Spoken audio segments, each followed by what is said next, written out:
বহুতৰ এইটো কুৱেশ্যন থাকে যে যোনখন এপইণ্টমেণ্ট লেটাৰ দিয়ে তাত কি ইনফৰমেশ্যন থাকে বা এপইণ্টমেণ্ট লেটাৰখন দেখাত কেনেকুৱা ধৰণৰ হয়। যিহেতু নতুনকৈ জব পাইছে সকলোৰে ইচ্ছা থাকে এপইণ্টমেণ্ট লেটাৰৰ এটা কপি চোৱাৰ।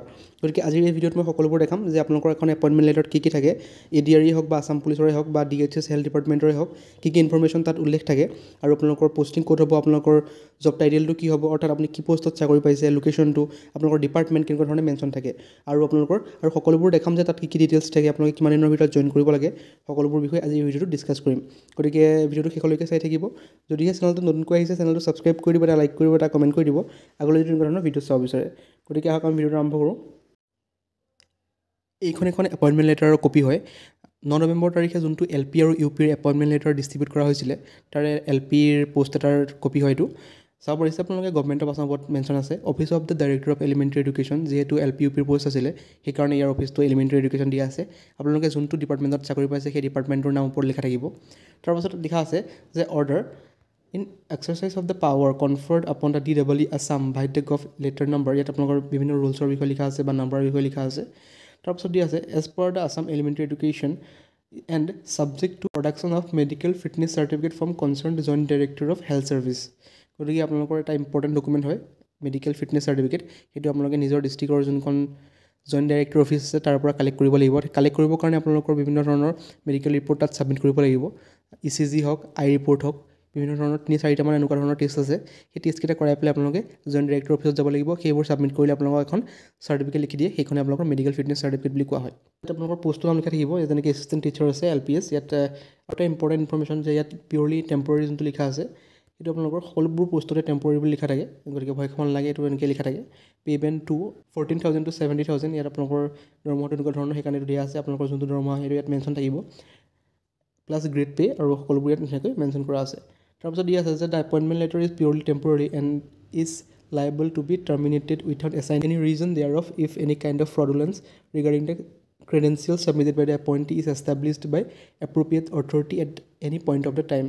ডকুমেণ্টছত বা ক্ৰেডেঞ্চিয়েলছ যি ছাবমিট কৰিছিল তাত যদি কিবা আপোনালোকৰ ফ্ৰডুলেণ্ট ওলায় বা ফ্ৰড ওলায় গতিকে আপোনালোকক চাকৰিৰ পৰা উলিয়াই দিয়া হ'ব। সেইটো ধুনীয়াকৈ লিখা আছে, কোনো ৰিজন মেনশ্যন নকৰাকৈ আপোনালোকক এই পোষ্টৰ পৰা উলিয়াই দিব পাৰে যদিহে কিবা ফ্ৰডুলেণ্ট আপোনালোকৰ নাম বা যিবোৰ ডকুমেণ্ট ছাবমিট কৰিছিলে তাত পায়। এপ্লিকেশ্যন ID দিয়া আছে, এপ্লিকেশ্যন ID মেনশ্যন থাকিব। আপোনালোকৰ যোনটো এপ্লিকেশ্যন ID হয় আপোনালোকে এপ্লাই কৰোঁতে যোনটো আপোনালোকে পাইছিলে তাত লিখা থাকিব।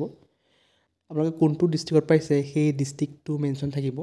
তাৰপাছত নেম অফ দ্য এপইণ্টী আপোনালোকৰ নাম থাকিব আৰু চিলেক্টেড কেটেগৰী আপোনালোকে কোনটো কেটেগৰীত পাইছে, আনৰিজাৰ্ভ, ৰিজাৰ্ভ, ST SC য'ত পাইছে লিখা থাকিব। নেম অফ দ্য স্কুল, ইয়াত তেনেকৈ LP পোষ্ট কাৰণে স্কুলৰ নাম আছে। আপোনালোকৰ অফিচটোৰ নাম থাকিব আৰু অফিচৰ লোকেশ্যন থাকিব। ইয়াত বাকী ডাইচ কোড আৰু এইটো স্কুলৰ কাৰণে আছে, আপোনালোকৰ এনেকুৱা ডাইচ কোড নাথাকে। গতিকে এইবোৰ ইনফৰমেশ্যন থাকিব। এপ্লিকেশ্যন ID, ডিষ্ট্ৰিক্টৰ নাম থাকিব, আপোনাৰ নাম থাকিব, চিলেক্টেড কেটেগৰী থাকিব আৰু আপোনালোকৰ অফিচৰ এড্ৰেছৰ নাম থাকিব। তাৰপাছত আৰু ইনফৰমেশ্যন কেইটামান আছে। কি ডকুমেণ্ট ছাবমিট কৰিব লাগিব সেইটো মেনশ্যন থাকে যে আপোনালোকে ইয়াত দেখিছে 7 নম্বৰ পইণ্টত মেনশ্যন আছে যে যদিহে আপোনালোকে বেনিফিটেড হয় অৰুণোদয় স্কীমৰ সেইটো আপুনি এৰিব লাগিব, অৰ্থাৎ আণ্ডাৰটেকিংখন ছাবমিট কৰিব লাগিব যে আপোনালোকে পায় নে নাপায়। যদিহে পায় আপোনালোকে তাৰপিছত সেইটো আপোনালোকে এৰি দিব লাগিব। আৰু এটা ইনফৰমেশ্যন ইয়াত আছে যে আপোনালোকৰ এপইণ্টমেণ্ট লেটাৰখনতে মেনশ্যন থাকিব আপোনালোকে কিমান দিনৰ ভিতৰত সেই পোষ্টটোত জইন কৰিব লাগিব। ইয়াত আপোনালোকে দেখা পাইছে 9 নম্বৰ পইণ্ট যোনটো দিয়া আছে, the appointee will have to join in his or her place of posting within 15 days from the issue of this order. গতিকে এই অৰ্ডাৰটো ইছ্যু হোৱাৰ 15 দিনৰ ভিতৰত, যেনেকৈ ইয়াত আপোনালোকৰ মেনশ্যন আছে 9 নৱেম্বৰ তাৰিখ সেইটো দিয়া হৈছিলে। গতিকে 9 নৱেম্বৰৰ পৰা 15 দিন যেতিয়ালৈকে শেষ নহয়, অৰ্থাৎ 9 নৱেম্বৰৰ পৰা 15 দিনৰ ভিতৰত আপোনালোকে এই পোষ্টটো জইন কৰিব লাগিব। ঠিক তেনেদৰে আপোনালোকৰ ADRE, আছাম পুলিচ হওক, হেল্থ ডিপাৰ্টমেণ্ট হওক, সকলোবোৰতে এনেকুৱা ধৰণৰ ডেট এটা মেনশ্যন থাকিব বা টাইম এটা মেনশ্যন থাকিব যে 10 দিনৰ ভিতৰত বা 15 দিনৰ ভিতৰত আপোনালোকে জইন কৰিব লাগিব। আৰু এটা ইম্পৰ্টেণ্ট পইণ্ট থাকে এপইণ্টমেণ্ট লেটাৰখনত, আপোনালোকে দেখা পাইছে ওপৰ চাইডে যোনটো নম্বৰ দিয়া আছে NO বুলি দি পেলাই যোনটো নম্বৰ দিয়া থাকে বা অলপ তললৈ যদি স্ক্ৰল কৰে দেখা পাব যে মেম' নম্বৰ বুলি এটা থাকে, সেইটো আপোনালোকৰ এপইণ্টমেণ্ট লেটাৰৰ নম্বৰ হয়। গতিকে আপোনালোকে য'ত কিছুমান ফৰ্ম ফিল আপ কৰিব লাগে জইন কৰাৰ আগত সেই ফৰ্মবিলাকত আপোনালোকে এই এপইণ্টমেণ্ট লেটাৰ নম্বৰটো দিব লাগে। গতিকে মেম' নম্বৰ বুলি থাকিব, নহ'লে আপোনালোকৰ ওপৰত যোনটো নম্বৰ বুলি দিয়া থাকে সেইটো আপোনালোকৰ এপইণ্টমেণ্ট লেটাৰ নম্বৰ হয়। আপোনালোকে সেইটোৱে ফিল আপ কৰিব লাগিব। যিকোনো ডকুমেণ্ট আপোনালোকৰ জইন কৰাৰ সময়ত যি ডকুমেণ্ট দিব লাগে তাত এপইণ্টমেণ্ট লেটাৰ নম্বৰৰ যোনটো ছেকশ্যন থাকে সেই এপইণ্টমেণ্ট লেটাৰ নম্বৰ ছেকশ্যনত এই নাম্বাৰটো আপোনালোকে ফিল আপ কৰিব লাগিব। তাৰপিছত আপোনালোকৰ এই কপিটো অকল আপোনালোকে নাপায়, এই কপিটো আপোনালোকৰ বিভিন্ন ধৰণৰ অফিচত যায়। আপোনালোকে ইয়াত চাব পাৰিছে সকলোবোৰ অফিচত আপোনালোকৰ এই কপিটো যায়। আপোনালোকে যেনেকৈ জইণ্ট ডাইৰেক্টৰ অফিচৰ পৰা ফিটনেছ চাৰ্টিফিকেট আনিব যাব তাত আপোনালোকৰ এই কপিটো থাকিব।